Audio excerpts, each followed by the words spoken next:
Here I am. I'm Connie from Connie's Crochet Couch. Unfortunately, this is not about crochet. This is a pity party. Oh, excuse me. I'm at my mom's house and I am taking care of my mom and I miss my crochet. Mom won't let me do it because she feels like I'm neglecting her whenever I do. My mom is not an easy person to care for. She has a stage 4 metastasized colon cancer. And that's not pleasant for her. She's down to about 70 pounds. She eats maybe a tablespoon at a sitting, and 8 hours later, she'll want maybe a tablespoon again. She'll demand that I make a full meal, and she'll eat maybe a tablespoon of it. She'll ask for special things to eat. I'll find someone to get it from the store for her, and before you know it, a tablespoon, and it goes to waste. She wastes hundreds of dollars worth of food in a week. She's getting very dehydrated, and she is demanding. Always has been, even before she ever became sick. Always has been. She's a bitter person. But there's a sweetness underneath that only a couple of us in her world can see. She's had a couple different people come and stay with her, and within a couple months, she's been raving at them to get them out of the house. And she bites and at me verbally. She argues with the nurses and the doctors. She tells them, I'm going to get out of this. I'm going to get out of this. For my mom, hope is not a hopeful thing because it keeps her from enjoying what's left of her life. I've tried to get hospice. She won't allow it. She won't see to it because she had a bad experience with hospice when her husband died. My husband's wonderful. He's the best. He he stays at our home and takes care of my dad. Yeah, but dad doesn't need a lot of care. He's a go-getter. Right now he's probably on top of our roof putting up a new TV antenna. But staying here with mom 24/7, and now as this final house guest leaves, I'll be alone.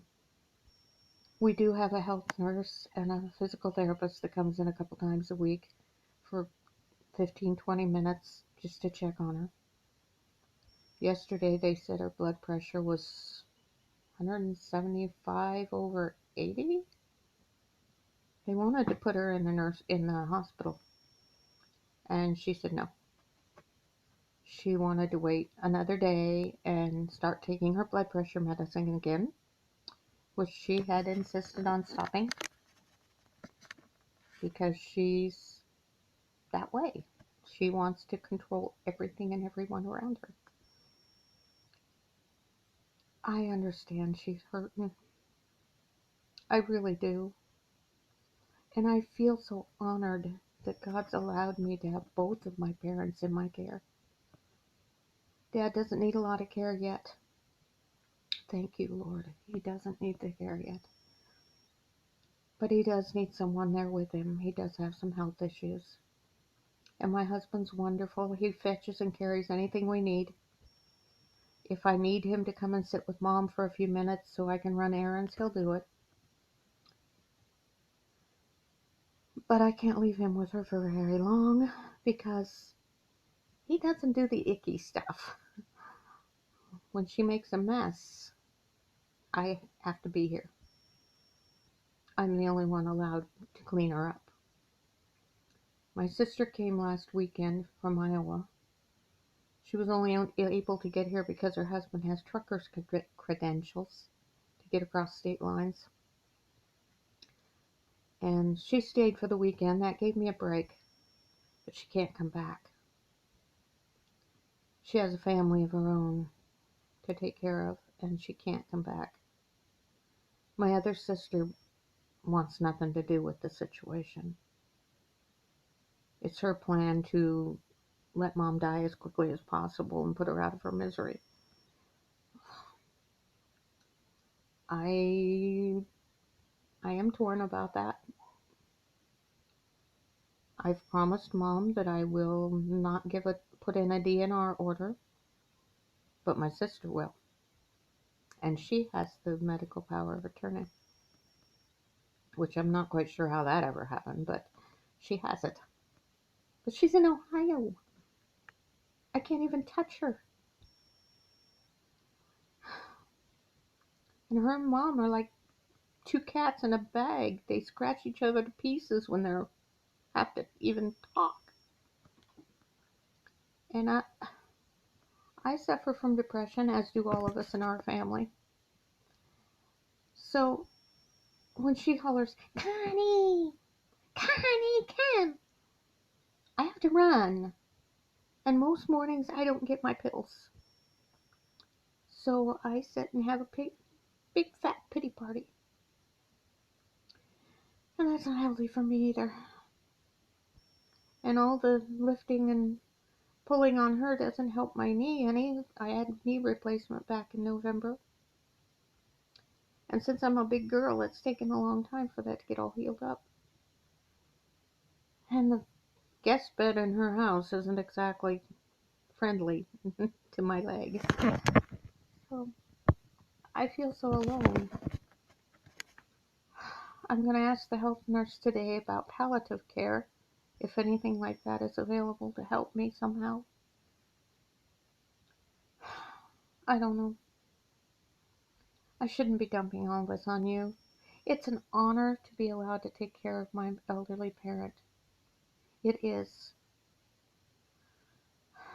But it's also a strain. And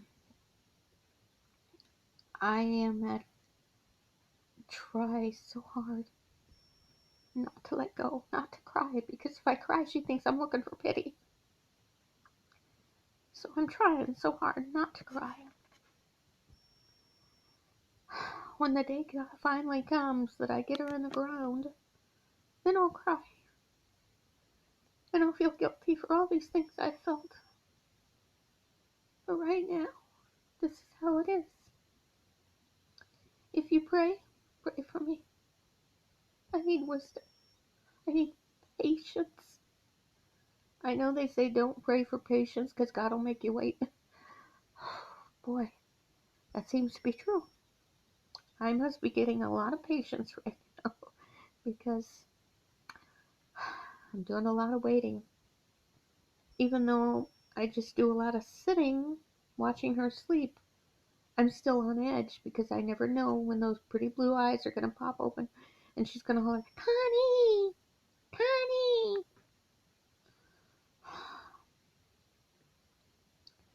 Thank you, YouTubers. If you want, spread this around. Tell your friends about me. Let them watch it too. I need all the prayers I can get. Eventually, I'll get back to sharing all the wonderful things I'm making with the crochet. But right now, there's not a lot of crochet going on.